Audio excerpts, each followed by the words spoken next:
1, 2, 3. This is Dr. Alex Avila with Love University, and we're back. I'm an author, psychologist, and speaker. Every week we talk about how to love ourselves, others, and higher nature. We're at the Miami Book Festival in Miami, Florida, having a great time with all the fans and readers and authors.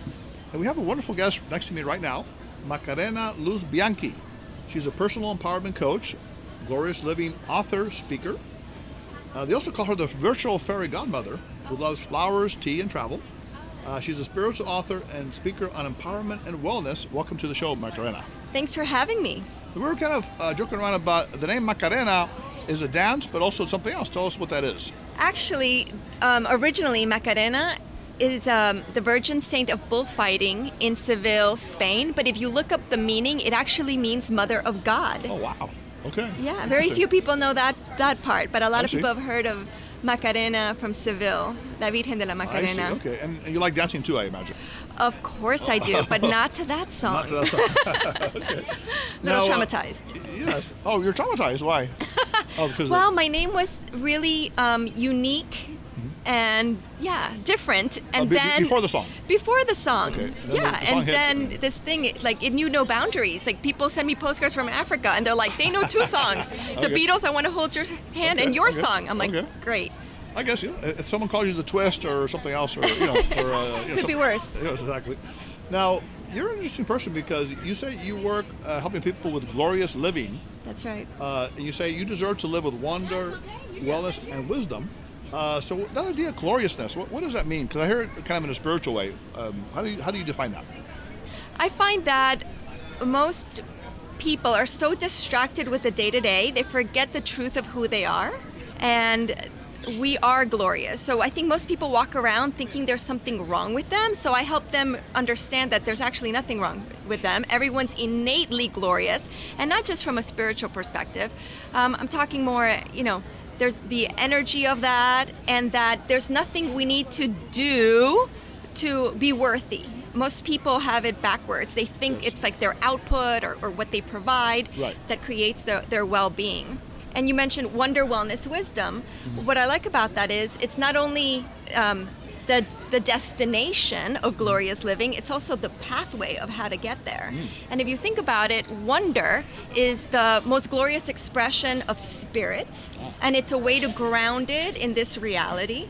And wellness is the most glorious expression of body, and wisdom is the most glorious expression of mind.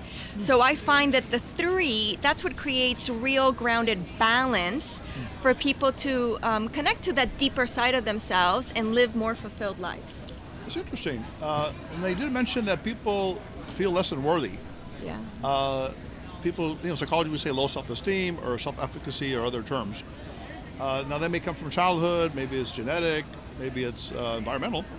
Why do you think that is? Why are people feeling less than worthy, even though they are talented and beautiful and smart in their own way? What's going on out there in the world? Why are people feeling inferior?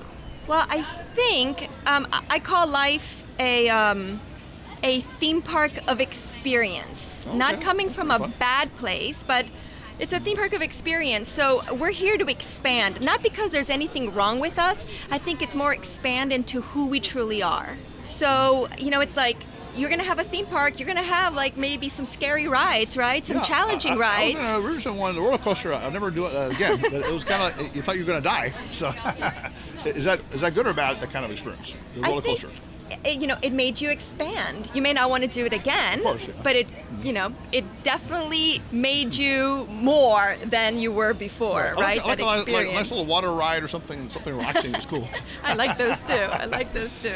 But can we say theme park of experience? So what does that mean in a sense? Are we trying to go through certain rides in life? I use this as a metaphor. Again, because my whole thing is reminding people there's nothing wrong with them and they're too glorious to suffer. So using this, again, my whole thing is lighthearted empowerment. Yes. So by using this metaphor of a theme park of experience, people can understand, like, okay, if let's say your life is this park, there's real estate, right? You might have like, let's say you came here to learn or to expand through forgiveness. Great. What does that mean? You're going to have rides that are all about forgiving people, correct?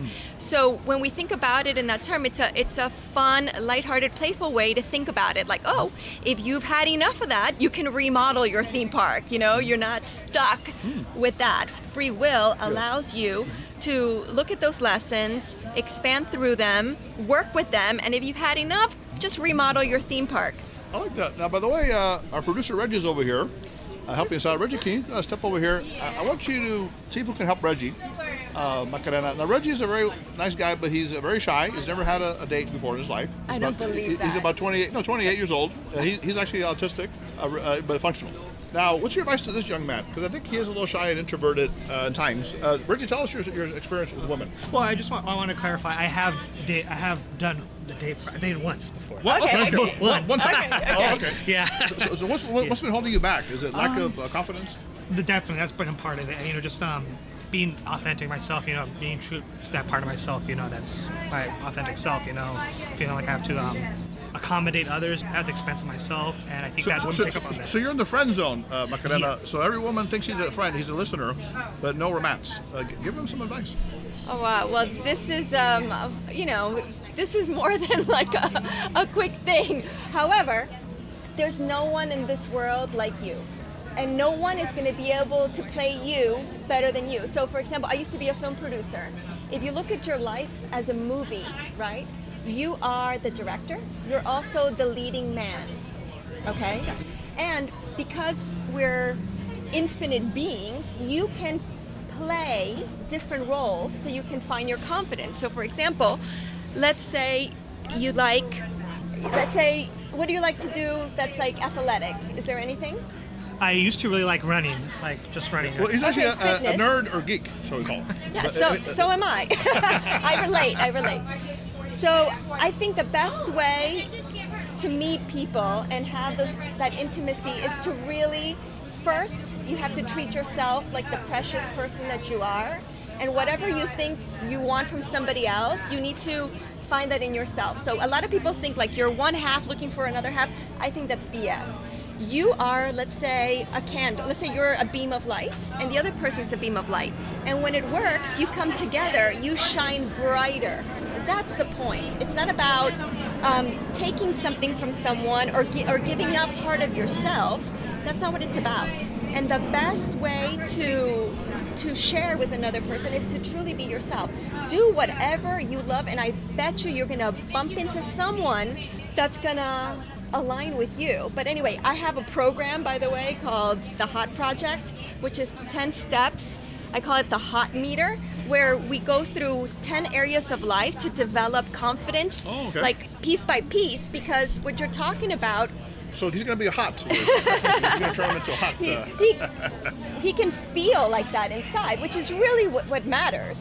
You know what I'm saying? Like there is so much love in the world. I know the most incredible couples that you can't believe they found each other. So, and again, it's also about understanding who you are. Not everyone is partnership material, Okay. So you need to own up to who you are and what you want out of life. Now you give him a lot of great stuff, but let's summarize it in 3 things if we can. Now, this is what I heard. First of all, there's only one you. There's only one Reggie, so embrace it. He said something about finding the person that is like yourself, or what was the phrase you used? Yeah, that aligns with you. So Yes. the best thing you can do, have you ever met someone who's fascinating?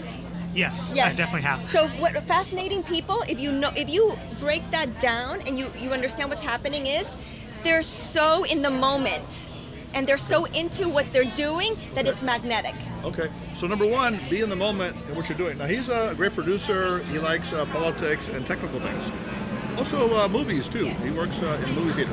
There's a lot of people who are into those things. Okay, so he should do more of that and like Yes, that. and just love it. And Yes.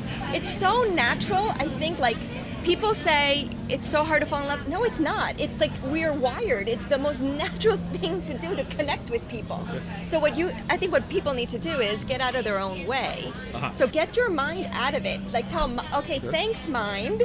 I know what you're trying to do. You're trying to protect me, but I don't need that. I'm here to enjoy myself and be in the moment and play. Okay. The more fun you have, the more magnetic I like you that. become. See, that's a powerful phrase. Be in the moment and play. So instead of worrying about meeting a woman and trying to impress her, Right. Reggie, which I think you kind of do, right? Yeah. Because you want to win them over from friends to lovers, but it doesn't get to that point. So Well, he's stuck in the friend zone. Right, but think about that, what you just said. We talked about things like physically, but think of it energetically, okay?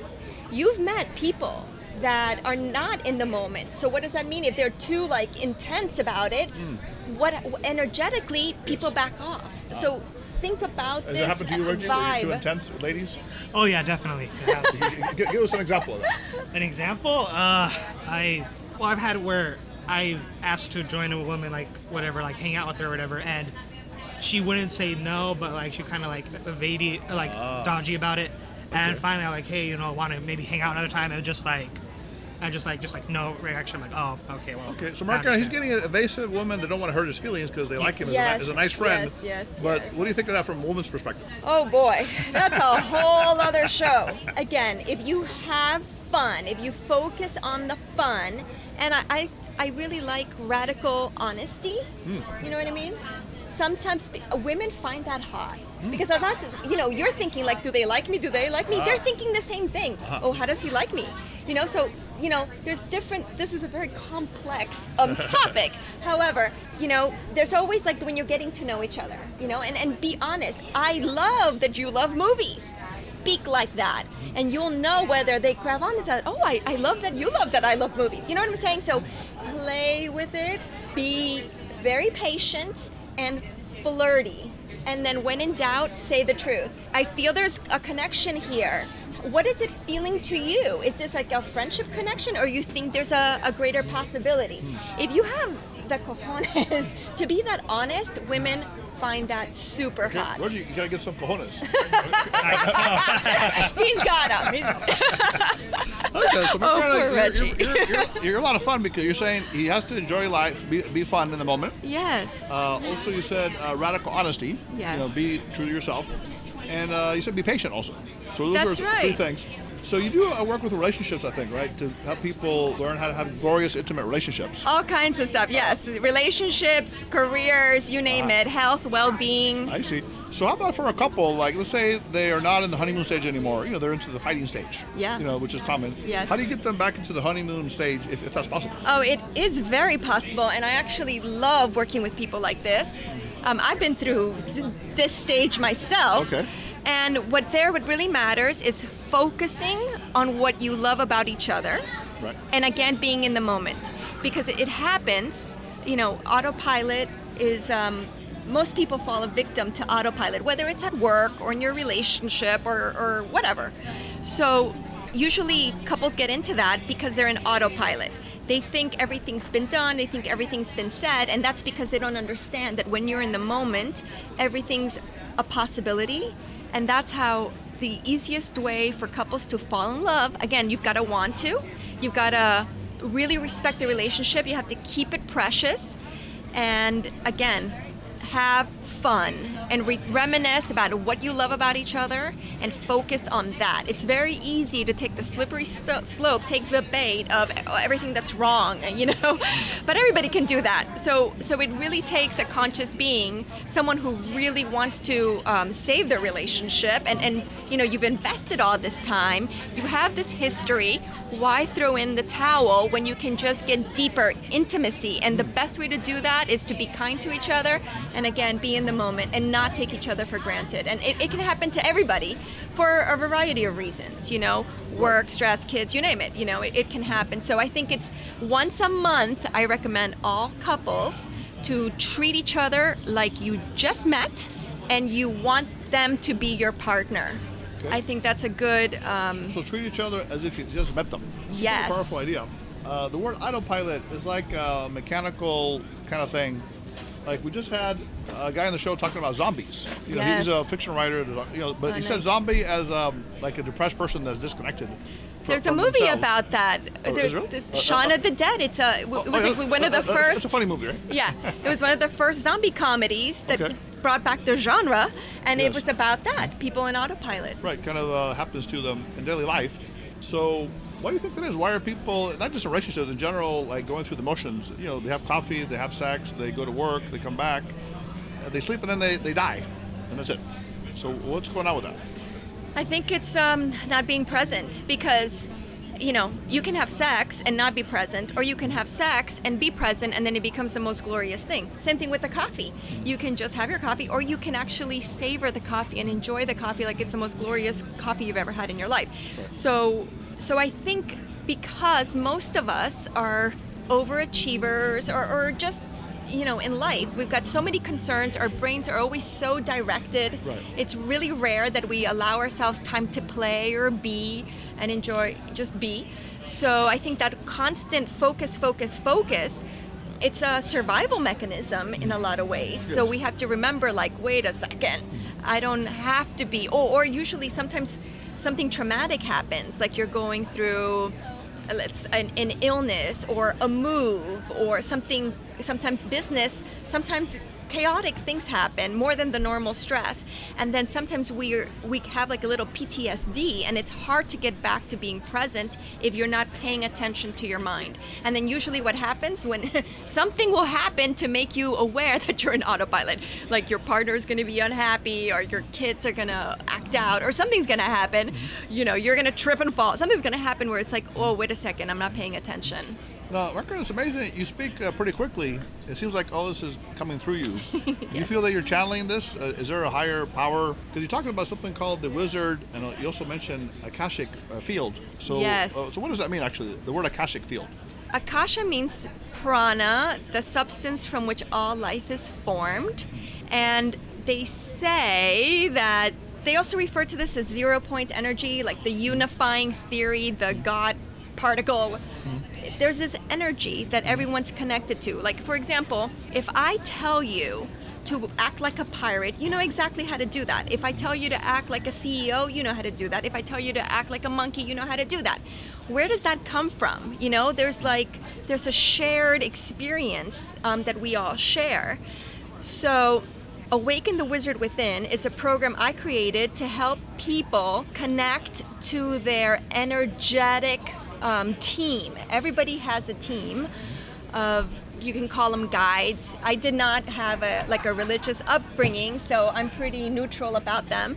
But some people say they've got relationships with Buddha or Jesus. That's fantastic. There's ways to cultivate that and actually speak consciously, like in the book Conversations with God, for example. Right. So that's a skill that everybody possesses. It's innate, but a lot of people don't know how to tap into that or listen or feel. And it happened to me when I was like 25 years old, where I didn't believe any of these things, and then I had what's called a direct experience, where I went from I had feelings of abandonment, physical, emotional, and spiritual. I thought it was me against the world. I thought I had to do everything myself, and I was on my own. Then I had this experience through an Akashic record consultation where what is Akashic? What does that mean? Prana, substance from which all life is formed. Okay, so that's the energy. Energy. In the Asian philosophy, they also talk about ki or chi energy, which is also from the hara, which is kind of the midpoint, the chakras. Yes, so this includes that and more. Okay, so this is like an energy source now, and you talk about connecting with the energy source and accessing that. Now, you mentioned something about essential oils or flowers. How do we connect it with that? Right, so I do something that's called Bodytalk. It's a complete healing system that asks the body priority through biofeedback. Like, what is a priority for balancing or communicating? So, for example, it could come up pancreas to adrenals, or it could be anything. It could be really down to the cellular level, or it could actually be the energy of these things. So you ask the body what it wants to address, and then sometimes other modalities come into this. So I work a lot with essential oils, sometimes in acupoints to help bring balance, and also flower essences, which is the dew of flowers, and they affect the body and mental states quite profoundly. So again, I believe that everybody's got everything they need inside to heal. However, I love tuning in and playing with these things because sometimes it helps people have a more tangible experience. Interesting. Because you kind of simplify it. You say you love flowers, tea, and travel. I do. So you get it down to 3 things. Because I always in my practice, I always ask people, what do you love? And people have a hard time coming up with something. I say, do you love, I like this, I like that. Or do you love ice cream? You're telling me you love flowers, you have a flowery dress on, tea and travel. So are those things that make you happy? Well, I believe happiness is an inside job, so I'm already happy, but they sure as hell add. They give you an extra bonus. They remind me of the connectedness of the abundance of life. They remind me that, we're all one and connected, and diversity is fascinating and interesting. It makes it a lot more fun, Yes, definitely. Now, you have interesting points here. You talk about the power of intention. So what does that mean? Because we think intention is like, I have an idea, I want to do something. So how do you define it in your spiritual practice? Well, with doing the Akashic Records, that's a consulting. Intention is very important. So like, let's say you have a question about your career, but most people they make a mistake with how they ask the questions because they're usually coming from a broken or low self-esteem place. For example, the question, should I go to Tahiti, is one I like to use. Instead of saying that, because should implies that there's a wrong, which there really isn't. So instead, the intention would be, I want to have a glorious life. I want glorious living. I want to connect and I want to feel in love everywhere I go. What are the steps? Is Tahiti in alignment with this at this time? Right. See, that's a question that takes into account responsibility for your power instead of giving it away through languaging. I like that. That's pretty interesting. So basically making a statement to the universe instead of asking a question out of lack or fear. Exactly. So, but that's not easy for people to do, to claim your space in life. People. It takes practice. They withdraw from taking a stand.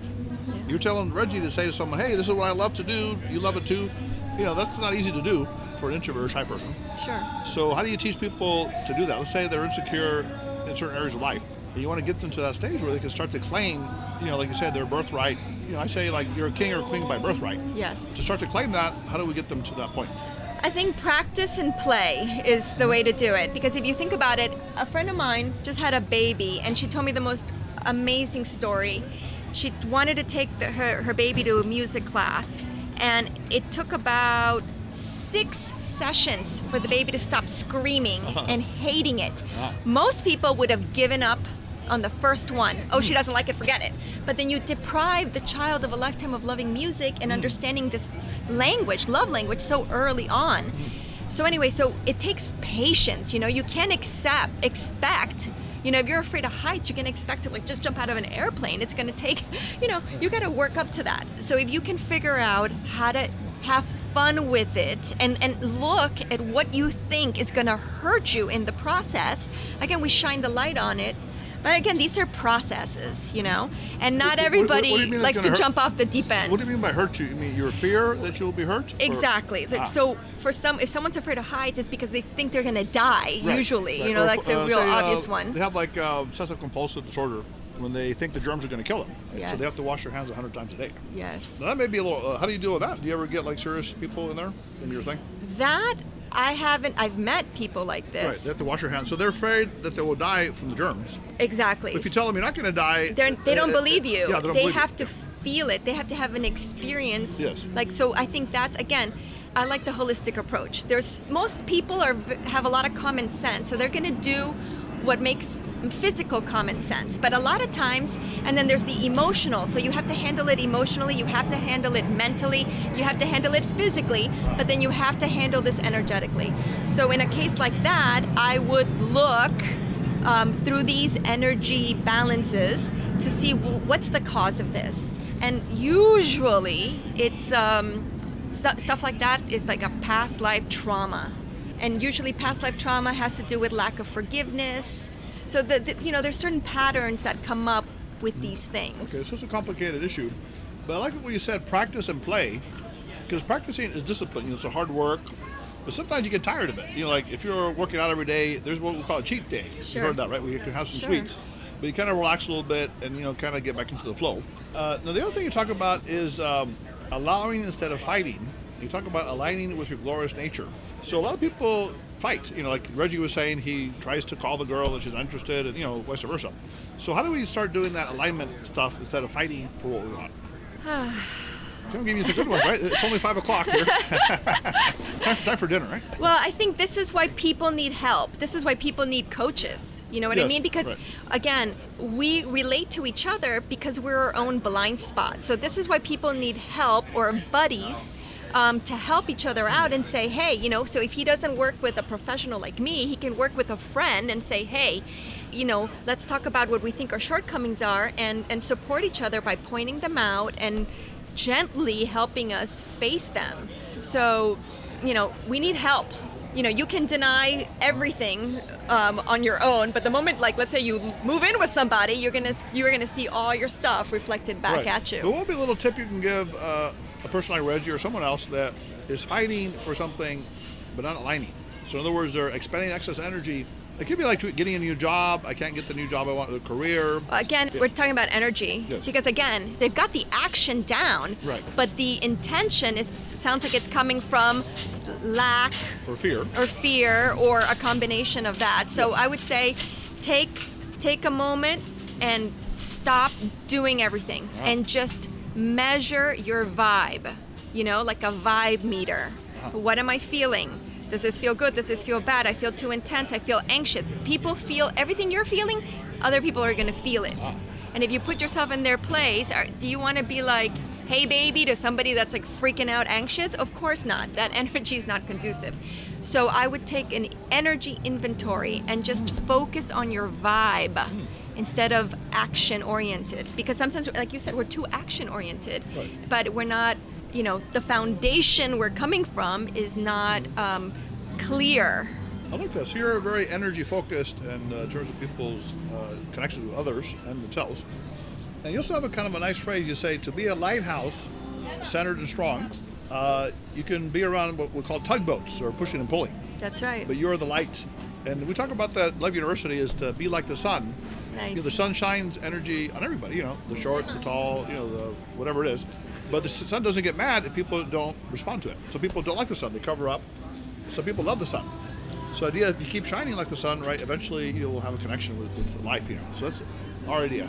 We're totally in alignment. So you're the same way, right? So you're the lighthouse. I talk about the lighthouse because I get a lot of friends who are clients who are frustrated. Yes. Oh, so-and-so is having this problem and I told them to take this class or to do this or to do that and they don't listen. And it's like, okay, all you can do, the lighthouse is there to shine the light, and if they want to come into the harbor, they can. If they want to sail away, it's totally fine. Like you can show the menu, you don't force anybody to order because it doesn't work. I like that. Show them the menu, right? If it's tasty, delicious, people when they're will buy and it. it's also about being ready. If they're hungry.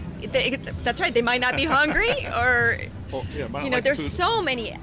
There's never one reason for things, and you've got to trust that everybody has a really good, really good reasons for behaving the way they behave. So I find we have to have a lot of patience with ourselves and with each other, and understand. Okay, so there's nothing wrong with you, yet you want to go here. Okay, great. It's like, it's like going on a road trip. Whether you want to go to Las Vegas or Chicago, that has nothing to do with you as a person, whether you're right or wrong or good or bad. Macarena, one thing I'm interested in is, are you insult proof? If you were being cursed at right now, how would you take it? Now, you told me you went to the Chicago hot dog place where they actually curse you out like customers. It's kind of a funny weird thing, right? It was like, hilarious. Give me the blankety blank hot dog. But how do you deal with that? I mean, were you mad? I'm pretty good. When they were cursing at you, were you mad? No, not at all. With age, and experience, I realized that when people are freaking out, I get that it's 99% not about me, 99.9%. But, of course, like, we're relating to each other. So in relationship, of course, I take 50% responsibility for whatever's happening, in friendships and relationships. But when I was younger, I was like a really good debater. I could make people cry. Wow. Before I knew better. Did you also have a potty mouth? Were you a profanity person? A little bit? No, I could just destroy them with language. So you were logical. Yes. And when I worked the door at nightclubs, that was a lot of fun. I used to have like an audience that would watch as I would destroy people, but it was not nice. Wow. And then later on in life, it'd be like... So you say, like, I hit that shirt, it looks like a zebra or something? Or what would you say? Yeah, well, I would test them because, when you're working the door at a nightclub, this is a whole other psychology thing. Reggie. Reggie's already That's actually a really cool shirt, by the way. When you're managing the energy of the place. Right. So back in those days in South Beach, it was very mixed, gay and straight. It was awesome back then. So you would determine who gets in? Or? Yes. Wow. And then, of course, like, it fits like 300 people and there's like 1,000 That's people great. outside, You have and a lot of power. You have a they lot of all power. think Okay. Wow. they're VIP. So anyway, it was So fascinating power they thing. might curse you out at times, right? If you don't. let Never, them in. it never happened. Really? Yeah, and Why not? Were you just too tough on them? you know, I was very clever, so it was a good stage for that. But now, of course, I know better. I would never say those things I would, I said and stuff. So later on, after that, I would have what I would love giving people the psycho epiphany. Even though I know I could tear someone down with language, what I enjoyed even better is making them realize they're acting crazy. I'll give you an example. Once during the Art Deco festival, there was this guy selling these old style telephones, and I had brought one from like Argentina, but the plug is wrong because it's completely different. So anyway, I go to this guy and I was like, "Hi, excuse me, I have one of these. Could you fix it?" The guy yells at me, "I only sell phones!" Like that. Okay. My sister was like, "Oh my God, this poor guy does not know who he's messing with." And I was like, no, it's okay. No more. I connected with him. I opened my heart and I looked into his eyes and I said, "I'm sorry. I didn't mean to waste your time." And then he totally did this.